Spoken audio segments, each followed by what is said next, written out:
Yeah, yeah!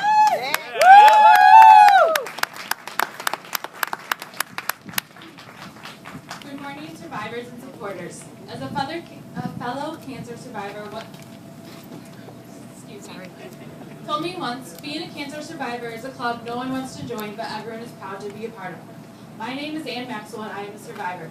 I could not feel more blessed or honored to stand up here today and tell you my story. After graduating from Central Michigan in 2011, I decided to head south and become a Texan. While living in Austin, I worked with students with special needs, which kept me very busy. I lived a very active lifestyle, including being a runner. So that is why in March of 2012, when my leg started to hurt, I figured I'd pulled a muscle. I went home to Michigan for spring break, and since my leg had been hurting for about a week, my mom suggested I go to the walk-in clinic to see if they could do anything to help with the pain. The doctor said it was probably just some nerve damage and prescribed some muscle relaxers and painkillers. After returning to Texas, the pain did not go away. In fact, it was getting worse. I decided to go to an orthopedic doctor to see if he could figure out the source of the pain. He again thought nerve damage and prescribed some pain medications. When that still did nothing, I returned to the doctor and he finally decided to do an MRI. In the beginning of April, I was told I had a benign nerve sheath tumor pressing on my L3 nerve, which was causing my leg pain and making it difficult for me to walk. My doctor in Austin was not very familiar with tumors, so he sent me to MD Anderson, Houston to see a neurosurgeon. When I met with the neurosurgeon, he gave me the same diagnosis, a benign nerve sheath tumor, and gave me new pain medicine to take. I was scheduled to come.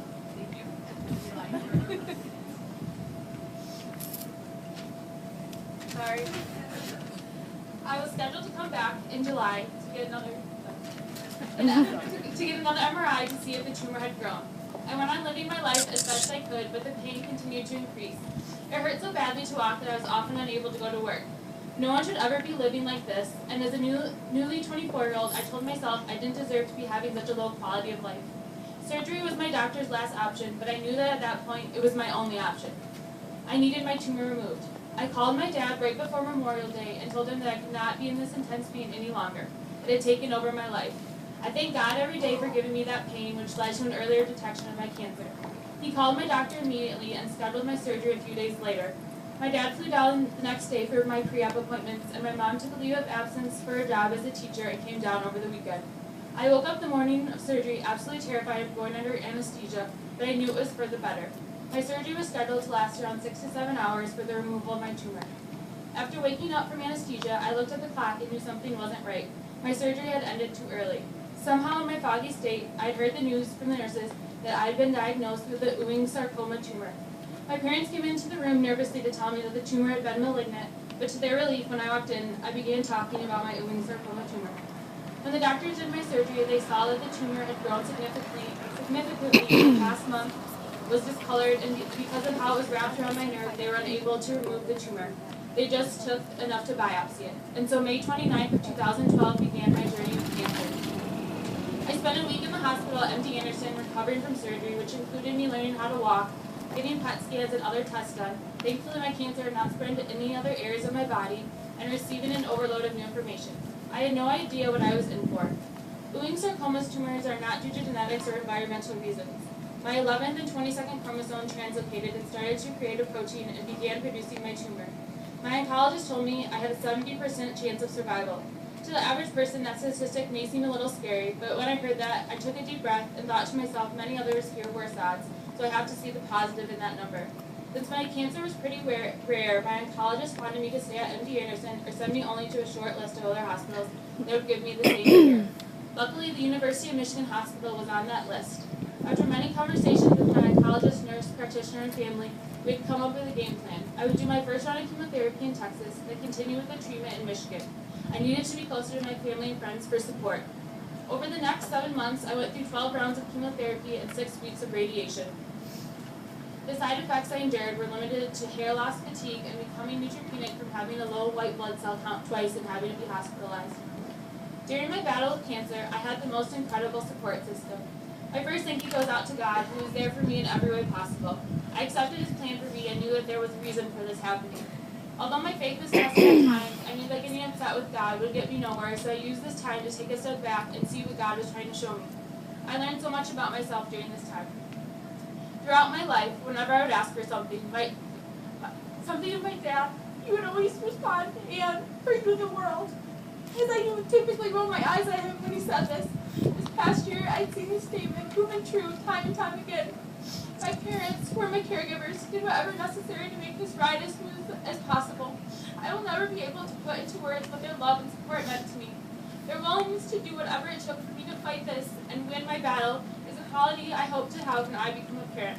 Whether it was doing a late-night food run because of a craving I was having, being at every single doctor appointment, no matter if it was a blood draw, scan, or checkup, giving up almost a year of their lives to take care of me, or always believing that I could beat this, my parents are truly two of the most incredible people on this planet. My dad kept meticulous records of every single piece of paper my doctor gave me, always remembered his patients, and dropped whatever he was doing if I needed him. My mom, where I get my emotions from, remained calm in front of me even when I was upset, took off a few months of her teaching career, and cheered me on through this entire journey. My brother and sister-in-law were also integral parts of my success. Although many miles away in Texas, they did what was ever necessary to make me feel more comfortable and encouraging me every step of the way. They did a lot of the background work that many knew nothing about. I'm so proud of both of them, not only my family, but two of my best friends. The next person I owe much gratitude is my dear friend Lou, who is also a cancer survivor. She was diagnosed with a sarcoma tumor when she was just a 7th grader. I was fortunate to have someone my age that I could relate with and talk to about my struggles. The best piece of advice she could have given me was to have a positive attitude. Her doctor had told her that cancer patients with a positive attitude have a higher survival rate. I wholeheartedly believe this to be true. She is truly one of my role models, and this journey would have not been the same without her. My family and friends were also a huge part of my victory this past year. Sitting with someone for 8 hours while they sleep and receive chemotherapy is not the most thrilling day, but many of my family and friends were willing to come and keep me company. I also had radiation appointments which required driving to and from Ann Arbor daily for 6 weeks. Several people offered to drive me, so my parents didn't have to every day. My friends were very understanding, as I was often unable to go out and do things, so they were willing to stay in and let my body heal. I appreciated all the prayers, cards, emails, visits, texts, and FaceTimes with family and friends all over the world that kept my spirits high. I am also grateful to all those in the medical field. I had 2 outstanding oncologists, a nurse practitioner, physician's assistant, several amazing chemo nurses, radiation technicians, and physical therapists. Another big thanks goes to the Independence Township firefighters and paramedics, as they were over almost every week giving me fluids due to dehydration or to help with any other medical issues that came up along the way. They went above and beyond their call of duty. Many generous things were done in my honor, and I could not feel more blessed to know all of these people. Cancer has changed my life forever, and I can honestly say it's for the better. I do not wish it upon anyone, and I sure as heck hope I never have it again. But would I take back these past 11 months? Absolutely not. Cancer is a blessing, and one that is definitely in disguise. My relationship with God, family, and friends has grown stronger. Cancer has also brought new people into my life, people that I couldn't imagine living my life without now. I have a new outlook on life. I try and see the positive in every situation because I know that it could be worse. My understanding of others has changed. Everyone has a cancer in their life. It may just not be in the form of a disease. We haven't walked in each other's shoes, so we really shouldn't judge each other so quickly. Patience really is a virtue. I've learned not to sweat the small stuff. It's not worth it. It's also important to take time to enjoy the simple things in life. Every second I'm here on earth, I feel extremely lucky, so why not enjoy it? I know we try and do these things on a daily basis, but unfortunately it takes something such as cancer to truly put these things into perspective. People may automatically assume that the reason I'm relaying and sharing my story is because I'm a cancer survivor. That is true, but I'm up here today because I am fighting for those who have courageously lost their battle, those that are currently fighting their battle, and so that those in the future will never have a battle to fight.